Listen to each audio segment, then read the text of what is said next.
I hope you can hear me well. So, so diyan wala akong background noise na, no? So, okay. I'll share something here to continue our lesson from last Saturday. Okay. Oh, share and then lecture 8. I hope matapos na natin ito, ano? But yeah, I think it's still long. So we're now on hypothesis testing. Okay. You know the role of hypothesis testing, right? Uh, so I will contextualize it in research and planning. So, we often need to make decisions based on incomplete information, right? So that's the role of hypothesis testing because it provides uh, systematic way to decide whether the evidence from our sample supports a particular claim about the larger population. And so there are general steps here, okay, in hypothesis testing. Uh, First thing you can see, number one, formulate. All right, we formulate the hypothesis. And so it means that we start by clearly stating what you want to test. And second, figure out what test statistic will test this hypothesis. So we decide, it means we decide which statistical method is appropriate based on the type of data and hypothesis. Then we collect data. Oh, of course, it's self-explanatory, but still I would like to say that it's gathering information from your sample in a structured manner. Okay, hindi lang yung collecting data or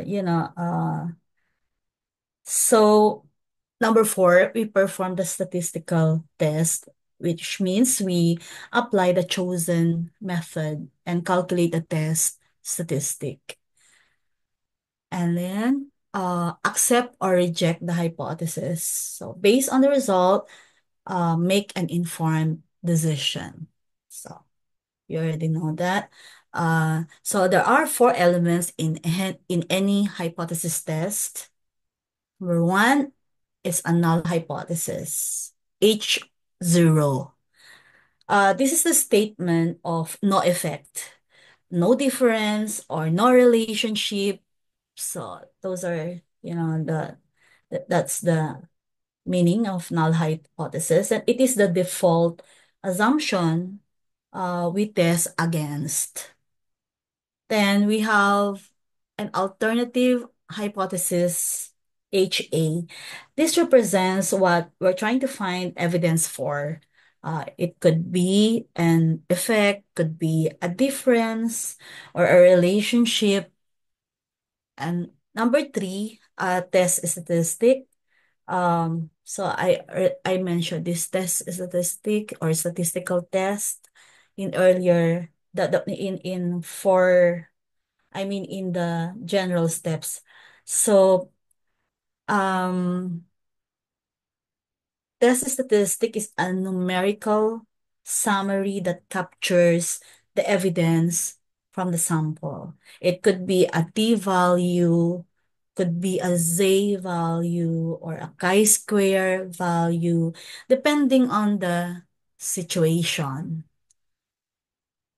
And a rejection region, okay, means that it's a set of values for the test statistic that would lead us to reject the null hypothesis.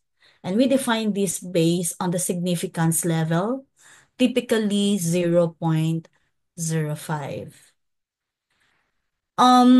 So my notes dyan, sorry. Okay, where is it? Okay, it says the null hypothesis H0 and the alternative hypothesis HA, okay, must be mutually exclusive and exhaustive. So what does it mean? This means that you only one or that only one can be true and together they cover all possibilities. There are also, we also need to understand errors. So there are types of errors here. Um, so type 1, okay, no, Roman numeral 1 error, uh, is rejecting a true null hypothesis. So commonly called alpha. And then type 2 error, beta, failed to reject a false null. So meaning failing to reject a false null hypothesis. It means that you could have missed detecting an effect that actually exists. Okay, quite interesting ano pag ganun ba yung or now so why are we even trying uh to relearn or maybe go back again here because we need to know how it should be applied to environmental planning. For example, when proposing a new zoning ordinance, and you might hypothesize that the ordinance will increase residential density. And so using sample survey data, hypothesis testing helps you determine whether there's strong enough evidence to support implementing the ordinance or not. So, okay. Um, then, so these are all dami, bullets. But, in hypothesis testing for particularly for correlations, it's testing if relationships are real or due to chance. So in research, especially when studying relationships between variables, it's important to ask, is the observed relationship genuine or could it have happened simply by chance? So to answer this, we use hypothesis testing. So when we set up the hypothesis, all right, null hypothesis HO, H00, it assumes there's no true relationship between the variables. So mathematically, for correlation, H0 equals rho equals 0, okay? Um, so here, rho represents the population correlation coefficient. And for alternative hypothesis H1, this time it's H1 here. It should kasi HA yung ginamit natin earlier, no? But no, HO pa din ito, pero dapat, sorry, it should be H1 or HA. So it assumes that a real relationship exists. So rho is not equal to 0. So what's the process? We assume that the null hypothesis is true by default. And then we use a statistical test such as t-test for correlation coefficients to calculate a p-value. Or okay, and then we compare the p-value to the significance level, commonly 0.05. And so the decision rule, sobrang ano no, so just be resilient in over information when reviewing. Really, that's the trouble, so as if you cannot even absorb any of this anymore because you maybe it's very unexpected for you. Why are you trying to learn hypothesis? Because this information here were given in past board exams, and that's why they're there. So we cannot complain. Okay. So if the p-value, where am I? Okay, if the p-value, ako din eh, na sobrang overwhelmed, is less than 0.05, then there's less than a 5% probability that the observed relationship occurred by random chance. So we reject the null hypothesis and conclude that a statistically significant relationship exists. So if the p-value is greater or equal to 0.05, we fail to reject the null hypothesis, meaning the observed relationship could easily be due to random variation. Um, okay. Yan yung, if P is less than, okay. Okay. Um, so what are we trying to point out here? That a p-value lower than 0.5 does not guarantee a strong relationship. It only tells us that the relationship is unlikely to be due to random chance. So the strength and direction of the relationship are still described by the actual correlation coefficient rho and not the p-value. Okay. So, get there. Okay, the z-test. So what's this z-test again, all right? We are going back to your those what you've learned from, is it college or on postgrad, di ba? So, in hypothesis testing using the z-test, when we are dealing with a population, okay, that follows a standard normal distribution where the population variance is known, we use the z-test. The formula of the z-test is statistic is, ayan, z equals to x bar minus uh, mu divided by rho divide and all over, okay, so and the x bar minus mu divide all over, ganun. Rho divided by square root of n. So x there, x bar is the sample mean and mu is the population mean. Rho is the population standard deviation and n is the sample size. And when we try to understand now the z-test procedure, and the z-test helps us answer the question, what's the probability that the sample mean we observed could have occurred if the null hypothesis were true? And in a two-tailed test, we are concerned with extreme values in both directions, that is, both lower and higher than what the null hypothesis predicts. I remember again my um, statistics teacher. Um, she's no other than the late, was she chairman? No, member of the board of PRC. Dr. Dolores Enrica during my SARP days. Parang lagi akong hindi pumapasa joke.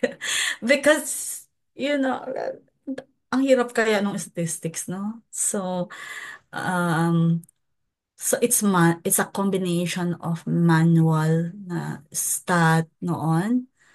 And it's the reason why hindi pa rin, parang, ang, ang dami niyang binibigay na stat questions in the board exams.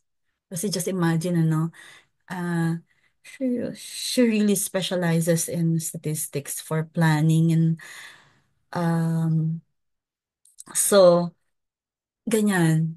Yan lahat, yung product, and hindi pa rin natatanggal sa mm, in the database. So, because although na ngayon, we already use Excel, mga ganun, and other statistical tools, but then um, we still need to know the basic. Okay, z-test, blah blah blah.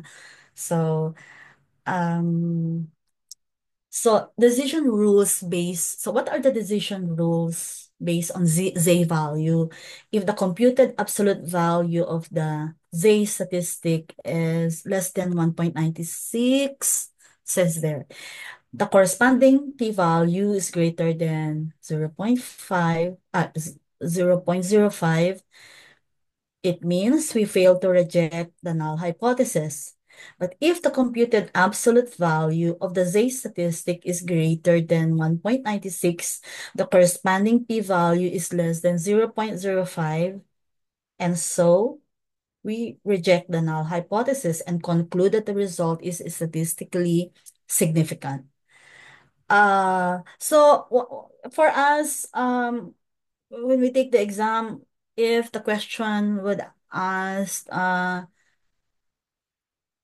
like, kailangan we have to understand that the threshold value, 1.96, corresponds to the critical value at the 5% significant level, or the 0.05 for a two-tailed test. So we're talking about threshold value. So always remember that Z tests are appropriate when you have large sample size or when the population standard deviation is known. So Mm, yeah, when solving board exam questions involving Z-test, always check, are you given the population standard deviation, or is the sample size large enough? If yes, a Z-test is likely the correct approach. Okay, so kahit hindi tayo mag-solve, at least you know very well that if the sample size is large enough, then Z-test should be applied, okay? Or the correct approach. Then, these are the common statistical tests, meaning, what are those tests? Parametric and non-parametric equivalence. So, in choosing a statistical test, it's important to distinguish between parametric and non-parametric methods. What's parametric anyway? Um, It rely on assumptions about the distribution of the population, typically assuming normality and homogeneity of variances, while non-parametric tests are used when these assumptions cannot be safely made. They're often based on ranks rather than actual data values. So what's the purpose and the selection purpose of this? Okay.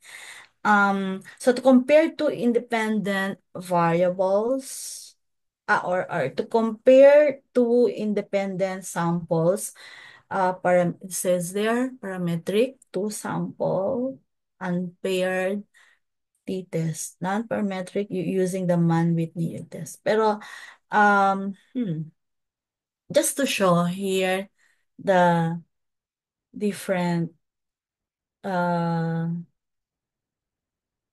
tests. So, for example, to compare two sets, okay, the second one, to compare two sets of observations on a single sample. So, yung parametric niya is one sample per t-test, and then Wilcoxon match per test. Blah, blah, blah. So, hanggang sa makarating kayo doon sa, siguro naman hindi na ito ibibigay, no? But, really, toward the end, toward the bottom, to describe it, nakalagay, to describe the numerical relationship between a dependent variable and several predictors, sabi niya, so it's like a guide only, and sabi niya, use multiple regression by least square methods, while non-parametric says use non-parametric multiple regression models where appropriate. Why do we have to remember multiple regression? Um, because it says to describe, okay, I'll go back. to describe the numerical relationship between a dependent variable and several predictors. Okay, so you need to remember that several predictors and then multiple regression by least square methods should be used, and then multiple regression pa rin yung non-parametric. While doon sa taas niya, and it says to describe the numerical relationship between two interval or ratio variables. Okay, so it does not mention about several predictors. Then use simple regression by least square, still by least square methods, and use non-parametric regression techniques as needed. So between the two, siguro meron na kayong keyword doon, ano? So, which ones to remember? And then pataas na lang ako because I was so overwhelmed about this one. To assess the strength of association, one to the third to the last. Okay. To assess the strength of association between two continuous variables, two. Okay. And you have to remember use Pearson's product moment correlation efficient, and non-parametric says use Spearman's rank correlation coefficient. Pearson Spearman. Does it ring a bell? I hope so. Okay. I'd like to proceed here. Correlation and regression analysis. In data analysis, correlation and regression are powerful tools used to explore relationships between variables. For correlation, it measures the strength and direction of a linear relationship between two variables. And the common methods include yan, Pearson product, moment correlation, rank correlation, Spearman's rule, or partial correlation, compounding variables. Mahirap bang tandaan? Okay, just to describe one by one, Pearson product moment correlation. It measures linear correlation between two continuous variables. And then the rank correlation, the Spearman's rule, assesses monotonic or monotonic relationships using rank values. So rank values, yung isa, Pearson is continuous variables. Then partial correlation is evaluates the relationship between two variables while controlling for the effect of a third variable. So I hope you can remember that. And then compounding variables. So meron ba tayong keyword dito? Identifying variables that may observe or exaggerate relationships. So, okay, these are all, oh sorry, may gumagalaw na. So, was it me? Hindi naman ano. Bakit kaya yan may ganyan ano? So, I don't remember putting that. Okay, kita pa naman yan sa recording. Jen, can you find out? Bakit kaya may ganyan yan ano? Someone uh, manipulated the screen. So, kasi I'm just arrow on left, arrow. Parang ganun lang ako. Arrow right lang ako. So I did not do that. So I'm just trying to reflect on this one because I'm into MNE or evaluation. And so most are qualitative, Qualitative evaluation. And hindi ko pa nape-perfect kasi yung a combination of quantitative and qualitative, for evaluation. And then I compare the results and when to use quantitative in, um, yeah, in establishing evaluation or M&E systems for a particular program. So kahit anong program like agriculture, tourism, real estate, etc. And so it will be good if it should be a combination. But of course, you need to master statistical, the statistic. statistical tools like this. Because it says in Pearson product, sige nga, mag-test lang ako. Segfierd, so what do you remember about Pearson product? Pearson product, moment correlation. So ano yung mga keywords na matandaan mo dito na which I just mentioned? Let's just test the short-term memory or short-term memory though. The quick absorption. Ma'am, teka lang po, mama. Kasi medyo... No, don't worry. Wala naman akong intention Ah, to pressure anyone here. Tinetest ko lang was I effective earlier? Ganon. Kahit sa keyword lang. Kailangan kasi kapag nag-explain ako, even if it becomes vague sometimes because of, too much information, dapat may striking, may opo. striking. Yung med hindi ko yung pagkaintindi ko lang po dun, ma'am, is yung ano to? Person product moment correlation is yun siya may linear relationship ng Yeah. two Linear, variables. Yun linear po. correlation. Yes po, yun. Meron pang isang keyword between two continuous Yes, variables. variables. Yes po. Yung Okay. naalala ko between two variables, yun naalala ko po. Okay. How about, sige nga, i-continue natin. How about sa rank correlation, which is Example. the Spearman's rule. Diba? Rank. Alam mo na yung symbol ng row, di ba? Yes po. Okay. Ano yon? Ano yung natandaan mo doon? Rank correlation. Teka lang po, ma'am. Parang nagra-rumble sa utak. Parang using rank values pa din. Pero ano yon? What do you assess? Rank correlation. Uh-uh. Mhm. Rank cor- Sirit, ah, sirit. yeah, pero basta ma'am, may ano pa rin siya, measure of variables. Basta may ranking yung Okay. ranking. O para measure of two variables pero may ranking under Oo. based on the ranking, ganun. Okay. So, it assesses uh monotonic relationships, like monotonous, parang ganun siguro to, no? But assesses monotonic relationship using rank values. Okay? Siguro naman may matandaan na kayo doon, ano? May matandaan tayo doon. And then yung partial correlation, anong sinasabi dyan sa partial correlation? Okay. Partial, di ba?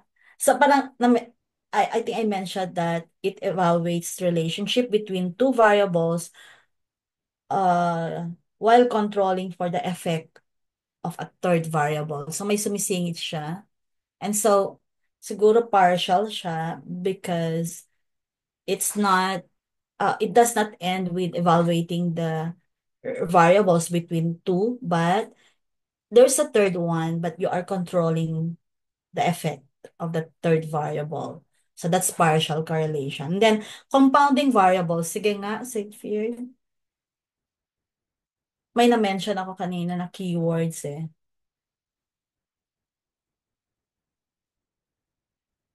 Hmm. So I did not say na ano to, no, but na hindi naman lalabas yan or Um, some of you may say that, but hindi natin alam, di ba? So we just treat it like lalabas yan or yung bonus na lang natin is uh we're we're going back to the basics, di ba? So, by the way, compounding variable, sige, Sirit. ulit I, na po. sige, Sirit. Identifying variables that may obscure or exaggerate relationships. So, parang binobloat niya, no? So, you are just seeing this one, these variables, but these variables may, instead of simplifying the relationships and it causes obscurity. Parang ganon. Or exaggerate the relationships of those variables. Okay? Now, I will continue. Linear regression. Okay? So, because of that, yung interaction namin ni Siegfried, probably you already know what to expect for the next, and therefore ganon. So because you don't have time anymore to go back again, listen again, probably because you need to move on, keep moving on to the next topic. While you are, para hindi masayang yung ano time ninyo listening to me at this time, which is already like a 10:30. You need to, meron kayong dapat, lugi kayo kapagka nakaupo kayo, and then wala man lang kayong matandaan. So that's just my intent. Okay? That's why I need to have interaction with Sigfrid earlier. You need to understand, and you need to realize that while you are sitting down, it must produce something else.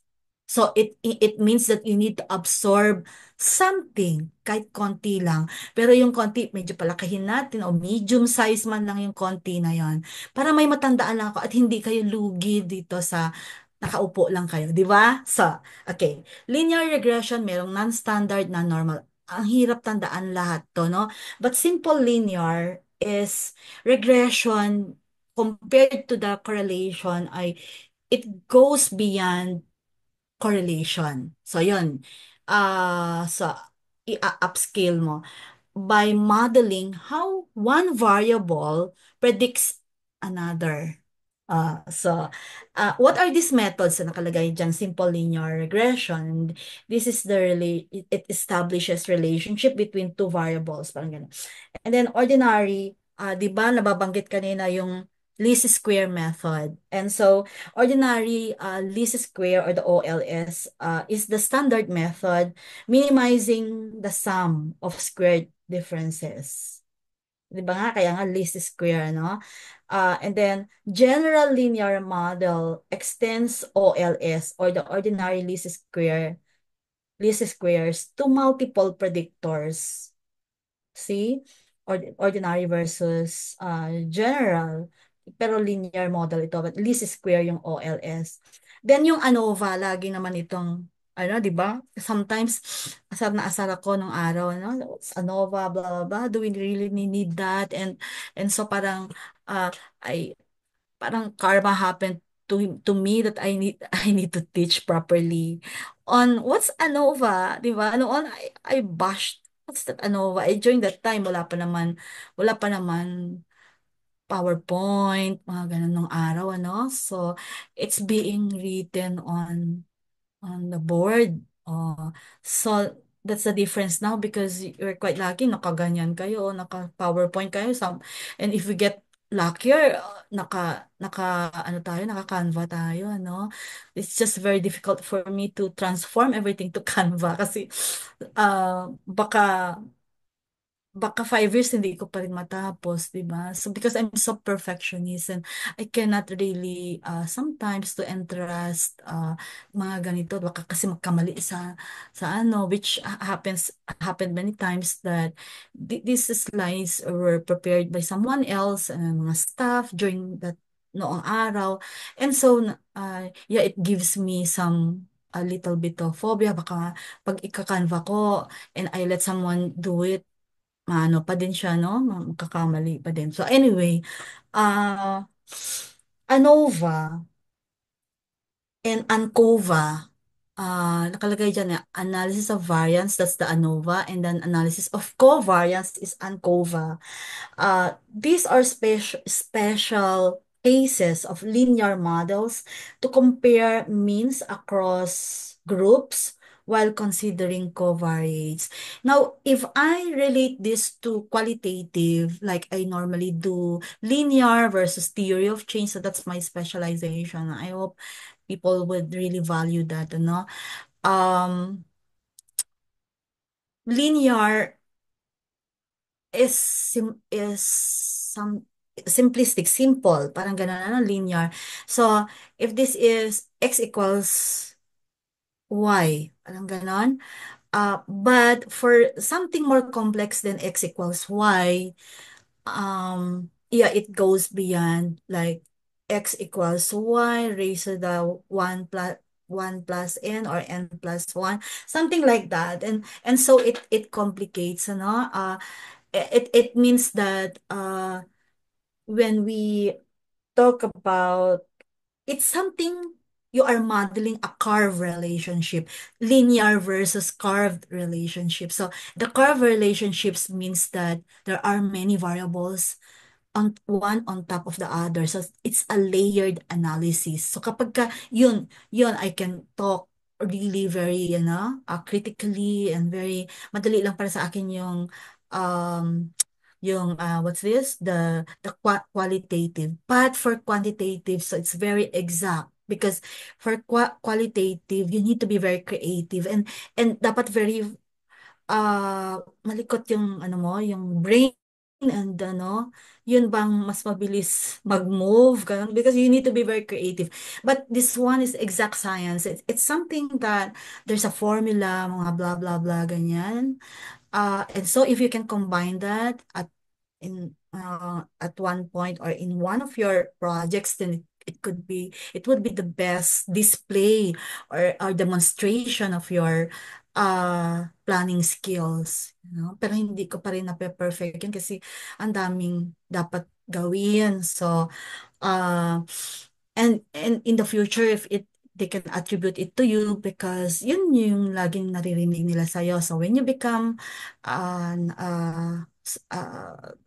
registered planner and you look for something else that should identify you as your branding as a planner. So that's really important. Okay?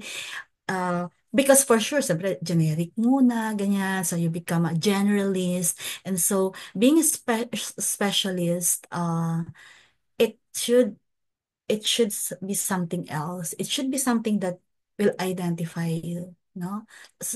In like manner that a place should have identity.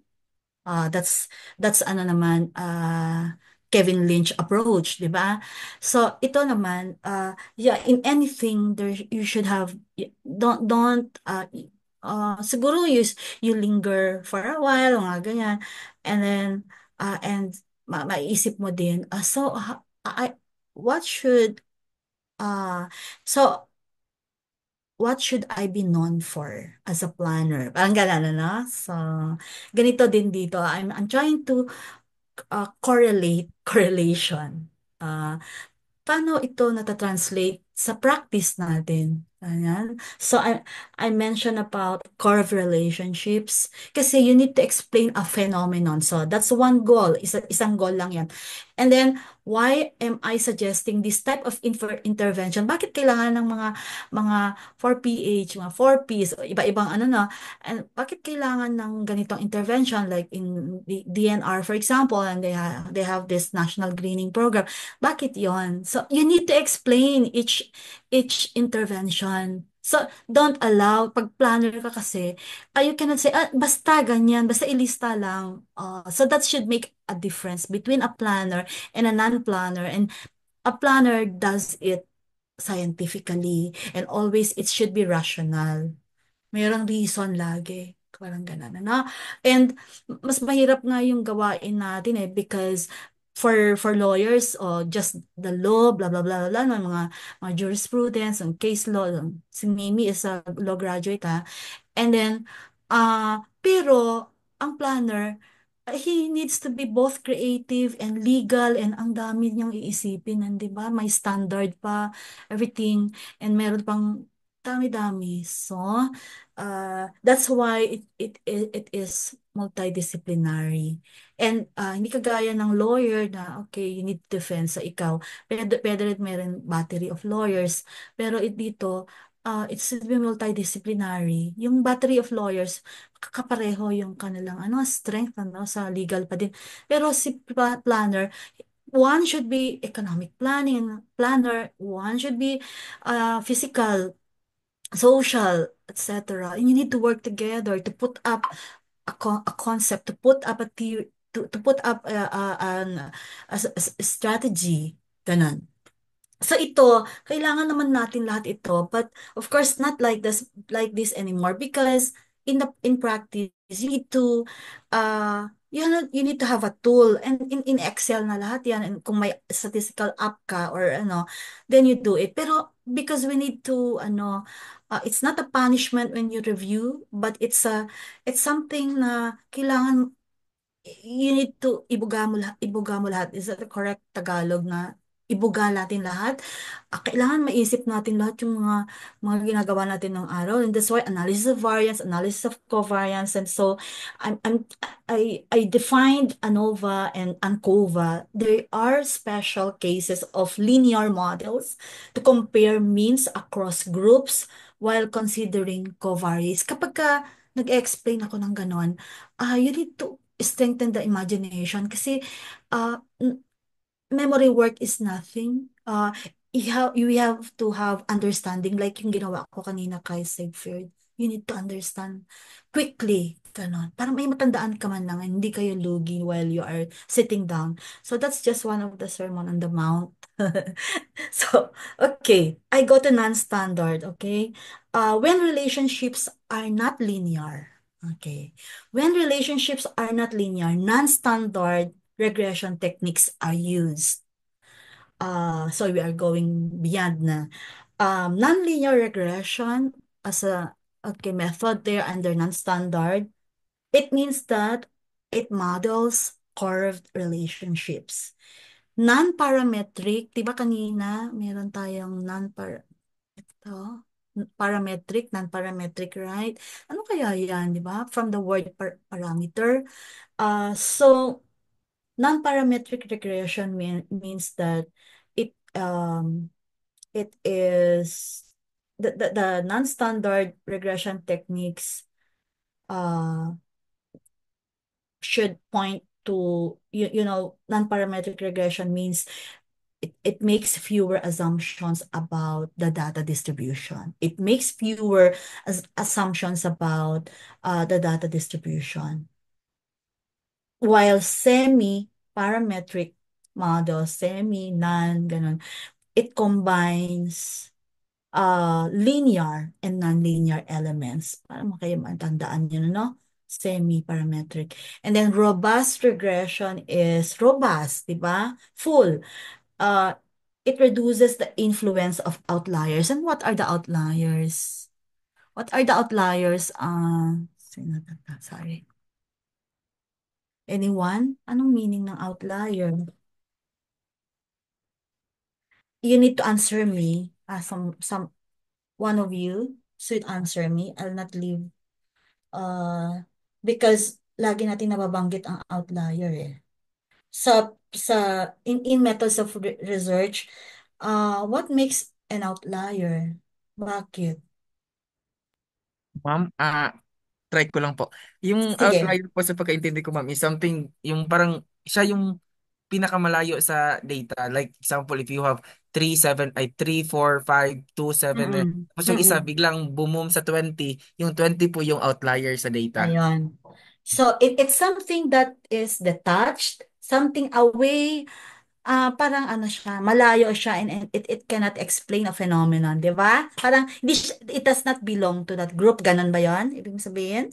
Yes po, ma'am. Parang siya po yung naiiba sa lahat. Naiiba. Oo, outlier. So, yeah, an outlier in research. So, in research, paano mo ma-explain yan? For example, sa outlier. So, in simple words, an outlier is a single data point that goes far outside the average value, di ba, of a group or of statistics. So, there are considered exceptions that stands outside individual samples of populations as well.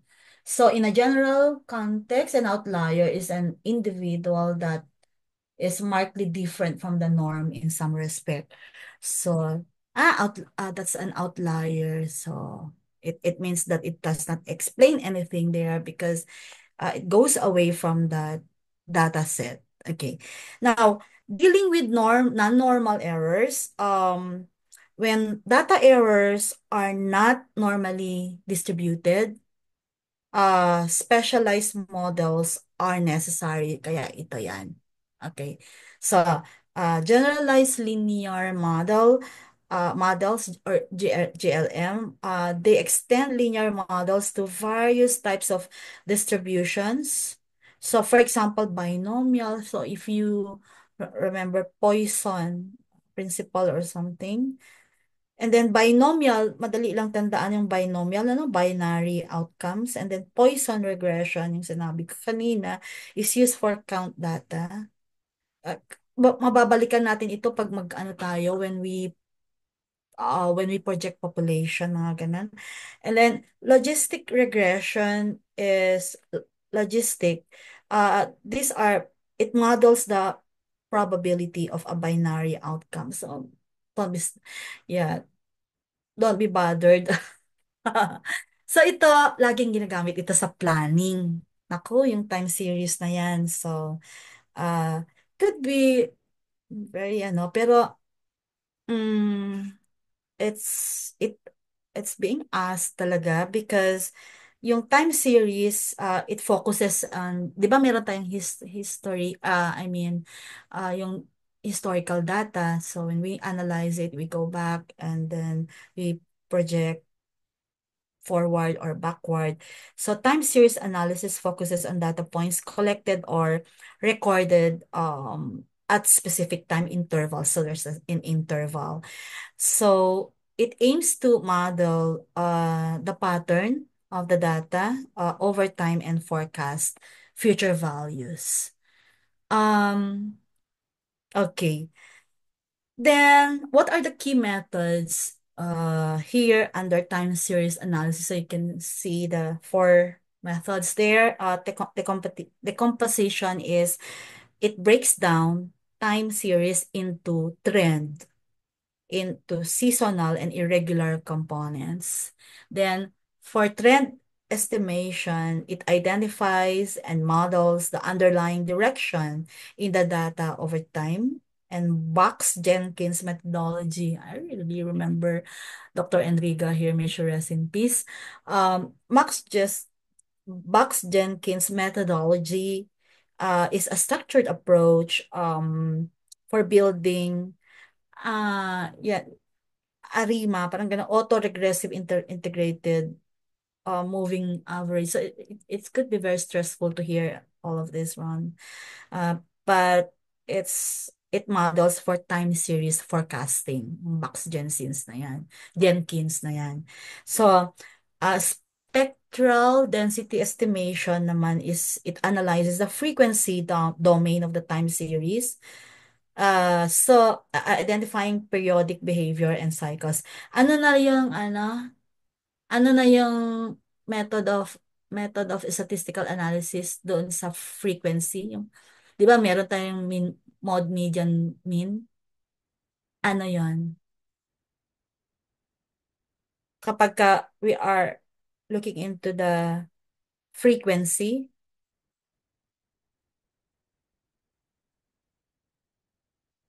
natakalimutan nyo? Ang paulit ng tanong. Mode po, ma'am. Ah, if we determine the frequency, yung of the occurrence sa statistics, is it a mode, median, mean? Mode po, ma'am, yung Mode. Okay? Huwag niyong kalimutan yung keyword. So, multivariate statistics handle data sets involving multiple. Okay, multiple nga no? Multivariate. Multiple variables. Kaya multivariate. But it should be done simultaneously. So again, multivariate statistics handle datasets, okay, involving multiple variables simultaneously. Okay, so the goal is to understand relationships among variables, um, reduce dimensionality or group observations. And we have multivariate regression. It extends regression to predict multiple dependent variables from one or more independent variables. So, and then we have the principal components. It reduces the dimensionality of large data set while retaining most of the variance. And then factor analysis identifies underlying factors that explain the observed correlations among variables, while cluster analysis, because of the word cluster, it groups data into clusters based on similarity without pre-assigned labels. Actually, pag bine-breakdown mo yan, you transfer this concepts into the real, yung real world ba, yung may problem na siya, ganyan, you would appreciate. Ganun naman talaga na I wish nung I can teach elementary na kailangan talaga pag magturo ka ng elementary, turo mo na yung turo mo na lahat yung mahihirap. Para para kasi kapag ka nag-absent ka ng one day sa class, mahirapan ka ng sundan yun, Like, if you get sick, ganyan. So, kapag ka the next day, na-mention pala yung about multivariate statistics tomorrow, hindi mo na maintindihan. And that's why people fear math because hindi nila natutunan yung yung basic like for example computing square root. The next day ano na, uh, mas naging complicated na yun. And so, each time they come to class and they fear math na, no? So, it's not true na it's fearful or may bobo sa math. Because, kaya lang, we miss that class. At least ngayon may recording na, no? Noon wala, di ba? Sigford, kung may recording siguro, summa cum laude tayong lahat, Noon? Correct? Wala nang nakikinig Di sa tayo akin. sure, ma'am. Di Yes, ba ma'am. kapag, ah? Yes po. Oo, di ba? Sino Mm. si Kwan yan? Si Jumel yan? Yes, ma'am. Oo, di ba? Naging cum laude, summa cum laude tayong lahat kapag kung ngayon yung time natin na tayo ay nag-college or nag-elementary man, ay nag-high school man lang, valedictorian kayong lahat, no? Because you can always go back. Iba na yung panahon ngayon, maganda na, maano na, kaya nga there's no reason for you to not to make it sa board exam. Kasi may recording, oh. And then, pinapaintindi ko naman one by one, oh. Kung pwede lang bawat word, eh. So, no reason not to make this time, okay? So, time series now. To review time series, I remember again si Dr. Santiago Astea, the Dean of the SARP and the founder talaga of PIEP was my teacher, Planning 101. Talagang time series, okay.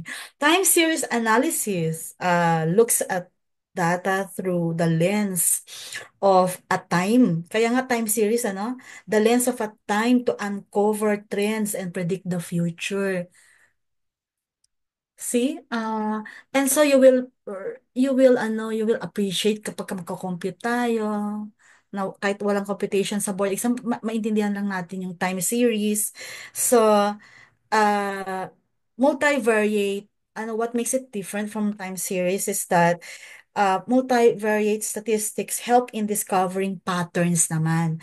Patterns, relationships, and structures in datasets involving multiple variables. So, it's different from the qualitative because you would look into variables, mga numbers, numeric talaga. So, uh, okay, correlation. So, I'll end siguro dito sa correlation. Sige. So, correlational analysis examine the extent to which two variables have simple linear relationship. So correlation is foundational for, like when we study factor analysis, factor analysis, reliability, regression analysis. Um, Kasi what are key in correlation? It captures the linear relationship between two variables in terms of direction, which means that is it positive, is it negative relationship, di ba? Doon sa X and Y axis natin, when it goes to the left, it goes to the right. So there's, from -1 to positive +1. And so sign indicates direction. So, di ba? Negative sa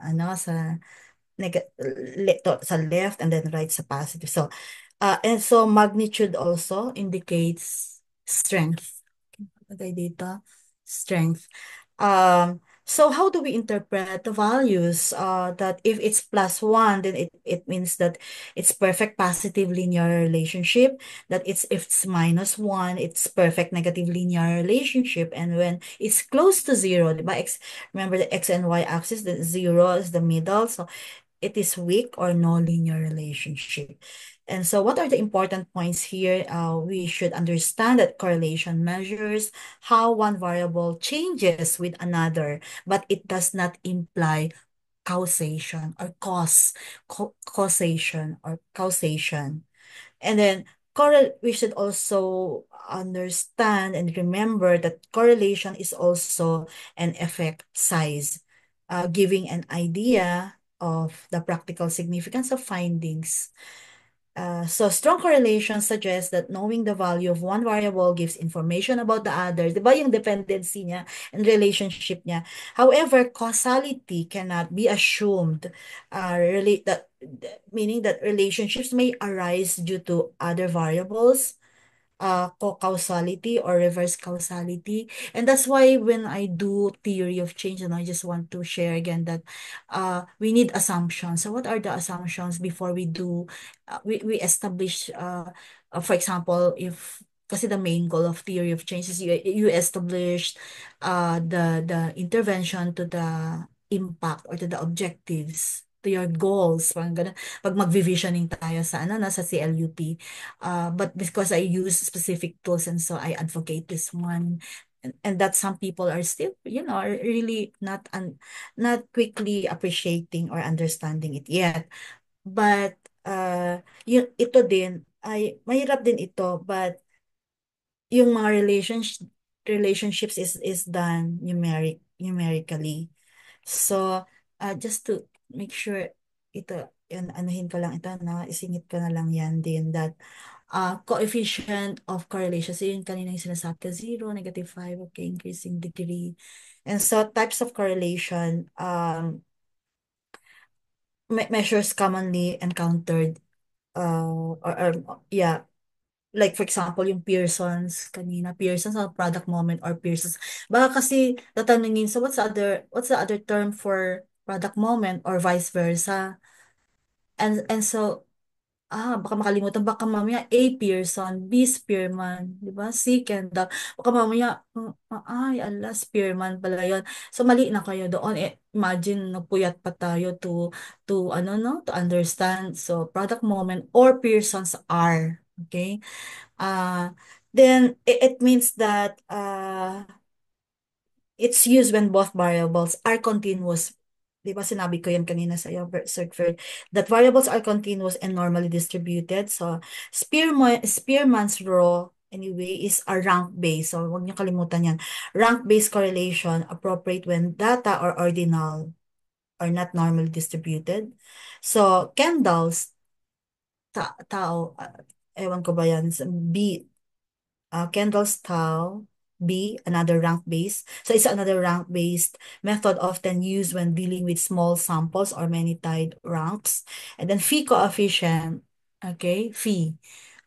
Like yan ba yung pi or parang basta phi coefficient and Kramer's V, I don't know about, I'm not really familiar with Kramer's, but phi, I know phi, used for correlations between categorical variables and point by serial pala correlation. It's used when one variable is continuous and the other is dichotomous, meaning binary. So it's important really to remember that correlation does not imply causation. Diba sinabi ko na yan kanina? But even a strong correlation simply suggests association. Okay? Not that one variable causes change in the other.